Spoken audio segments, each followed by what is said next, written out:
A new Division I women's volleyball poll has been released, and it goes as follows. And this is the AVCA poll, by the way. Nebraska with all 64 first place votes.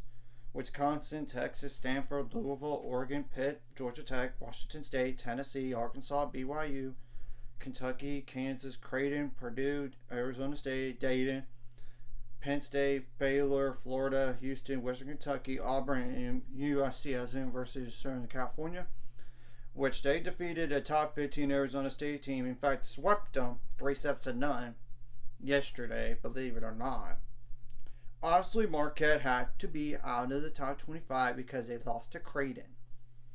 Receiving vote teams are like Marquette with 41, Minnesota 40, UC Santa Barbara with 24, Florida State 22, Pepperdine 16, UCF 6, SMU 4, Utah State 4, James Madison with 3. I'm going to go over the RPI because it is important, and it's up to matches up prior to yesterday and not today, by the way, and it does affect the bubble teams. In addition, it does affect the potential reality of you could host up to the Elite Eight match, and not just first and second rounds, but up to the Elite Eight, because the Sweet 16 and Elite Eight are at one spot. So yeah, and it goes as follows: 1 through 16. I'm just going to go right ahead. Nebraska, Stanford, Texas, Wisconsin, Louisville, Pitt, Oregon, Tennessee, Arkansas, Washington State, Creighton, Kentucky, Georgia Tech, Florida, Arizona State, and actually Utah State, then Arizona State, but you get the whole point. They're in the top 16 right now, but obviously there's still some time left for that to change. And I want to go over like the bubble teams, like 39 through 60, just to give a good glance at it. And I know it doesn't include some conferences because the RPI is that low, so I'm just going to point that out. Iowa State, Miami, Florida, Rice, SFA, Georgia, Washington, St. John's, and New York's NC State, Duke, UCLA, Loyola Chicago, Florida Gulf Coast University, Colorado University of Northern Iowa, Loyola Marymount University in California, TCU, Drake, High Point, Yale, UMBC's, South Alabama, Colorado State. If you're in an RPI that's not on there, a team that's an RPI that's not on there, in there, and yet you're, one bid conference, you gotta win the conference, either regular season or a tournament, just to make sure you're in. I mean, it's just a one bid league. It's a one bid league, and all this. And if you're a Power 5 and you're in a bubble, you gotta win as much as possible and avoid bad losses. That's the truth. And the same thing goes for if you want to be a top 16 potential, to get your RPI high enough and not get it worse along the way. I mean, you gotta win those ranked matchups if you have any. So I'm just saying, and all this.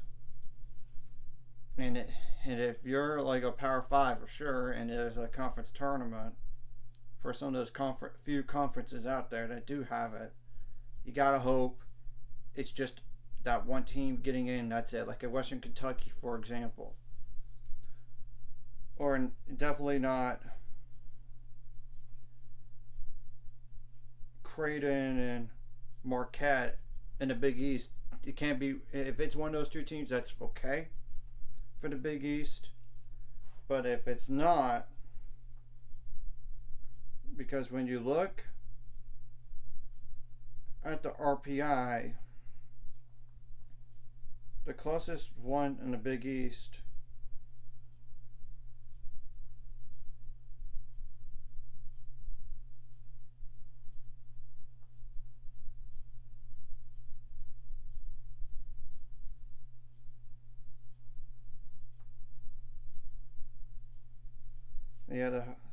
on the Big East, like St. John's is number 45 in New York, so yeah, they would be okay potentially, but I don't know. Then I'm going to go over my top 10 for Division I women's volleyball, and it goes as follows. It's similar to the poll in a way, so granted. Nebraska, Wisconsin, Texas, Stanford, Oregon, Louisville, Georgia Tech, Pitt, Tennessee, Washington State. And you could flip flop 9 and 10 and 4 and 5 and 6 if you want. It's very similar. And teams outside looking at it like Arkansas, BYU, Kentucky, Kansas, Creighton, Purdue. And Purdue's back on that list because they beat Penn State. And I'm not going to include Dayton because of what's the likelihood of them moving up. Even if they win out, they're not going to get in.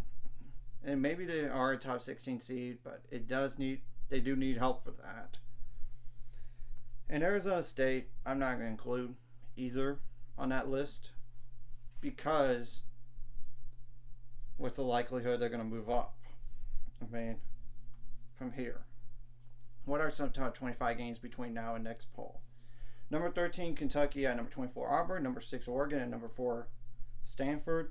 Number 7, Pitt at number 8, Georgia Tech. Number 2, Wisconsin at number 19, Penn State. Number 25, USC at number 9, Washington State. So, yeah, that's just some games to keep an eye on. And we know the NCAA selection show for Division I women's volleyball is November 26th, which is literally 20 days away. So, yeah, that's some craziness coming down here, and this is an urgent time for some of those teams to get healthier if you can. And you got to win as much as possible, especially if you're those bubble teams. You don't, and even if you are trying to find yourself a way to get top 16 spot, so or give yourself a shot. So, anyways, if you like this content, hit the like and subscribe button. See you guys later on the road to 600 subscribers. Of course, our ultimate goal is 1,000 or more. So you can make money off this. Of course, liking the video, commenting the video. It really helps the YouTube algorithm so more people can see it. Of course, sharing the video is greatly appreciated. So it broadens the audience too. In addition, if you're watching the video and not subscribed, hit the subscribe button. It's free, and hit the notification bell as well. So that's all the Division I women's volleyball games between now and next poll that are top 25 worthy. And obviously there could be upsets along the way, like ranked versus ranked, not just and ranked versus unranked. I'm just saying because upsets do really happen, and it happens in every sport imaginable.